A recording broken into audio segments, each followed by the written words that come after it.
In the heart of a lush evergreen forest, surrounded by tall palm trees and thick green vegetation, stood the peaceful village of Abanji.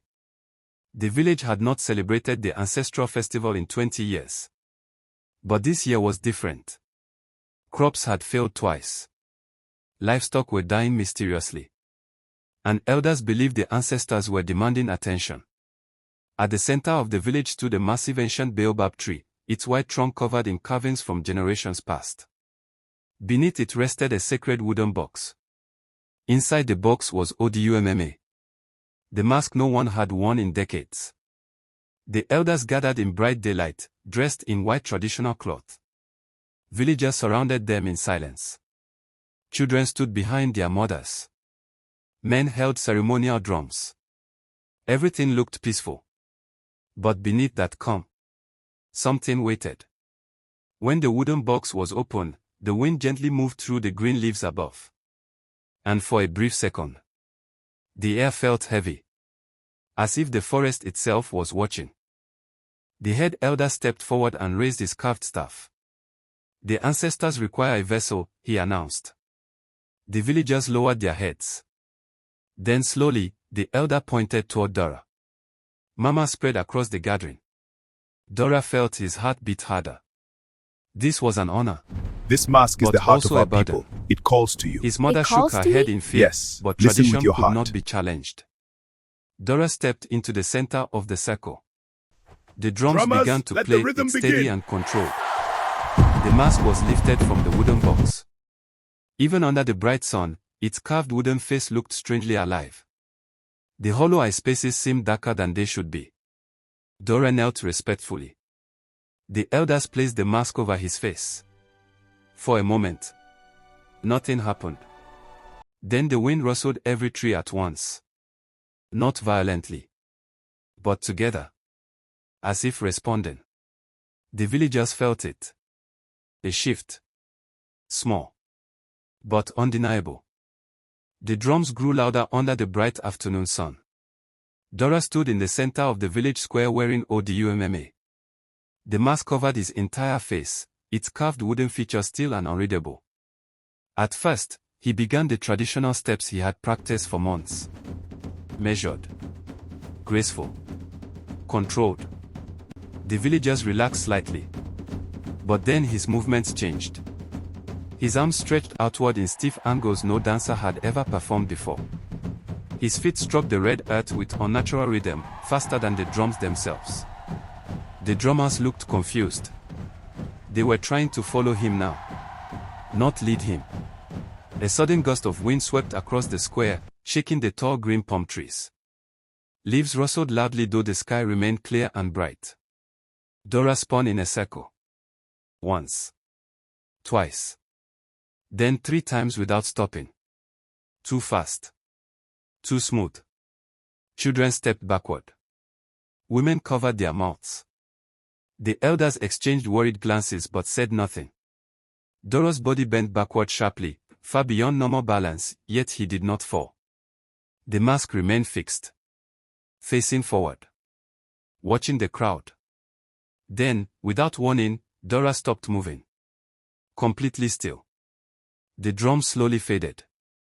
And in the heavy silence of the bright day, the villagers felt something had entered their world. Not in darkness, but in full light. The dance had ended. The drums fell silent. But Dara did not move. He stood in the center of the village square, breathing heavily beneath the carved wooden mask. The bright midday sun shone mercilessly over the red earth, exposing everything. There was nowhere for darkness to hide. The head elder stepped forward. "It is time," he said.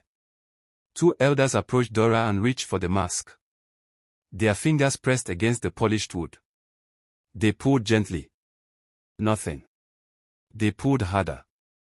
The mask did not shift. Not even slightly. A murmur spread through the tightly gathered villagers. The drummers stood close, clutching their instruments, uncertain. Palm oil was brought. It was rubbed along the edges of the mask where wood met skin. Again, they pulled. The mask did not move. Dara's chest began rising faster. "I cannot feel my face," he whispered beneath the wood. The elder's hands trembled. Then something changed. Dara's arms lifted slowly, not in resistance, but as if raised by invisible strings. The elders stumbled back. The villagers remained close, too afraid to step away, too shocked to intervene. The mask had not merely refused to come off. It had chosen to stay. And in the bright light of day, under a clear blue sky, everyone understood. This was no longer ceremony. This was possession. By morning, the entire village knew. The mask remained attached. Dara walked through the village square slowly, elders and drummers keeping close beside him. His steps were steady. Too steady.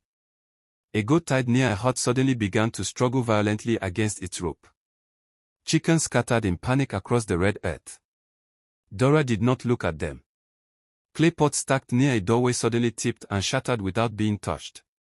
Gasps filled the air. The villagers were standing close enough to see everything clearly. There were no shadows. No tricks of the eye. This was happening in full daylight. As Dara approached the riverbank, the water began to ripple unnaturally. There was no wind. The tree stood still. Yet the surface of the river trembled as if something moved beneath it. The elders exchanged fearful glances. The spirit was not confined. It was awake. And it was testing its strength. Not in darkness.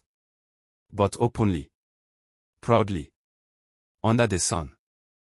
The oldest woman in the village, Mama Esi, stepped forward beneath the great baobab tree. Her voice was steady. But her eyes carried ancient fear. This mask, she began, was never meant to be worn again. The villagers stood close around Dara, listening. Long ago, she continued, there was a warrior. Strong. Proud. But he betrayed his people during war. The silence fell. He was captured. Denied burial rites. His spirit refused to rest. The villagers shifted uneasily. To stop him, our ancestors carved Odumma. They trapped his restless spirit inside the wood. All eyes turned to Dara. The mask seemed darker now under the bright sunlight. They sealed him, Mama Esi said softly. And they swore it would never be worn again. The elders lowered their heads in shame. They had broken the oath. Dara's body suddenly stiffened. His head tilted slowly upward.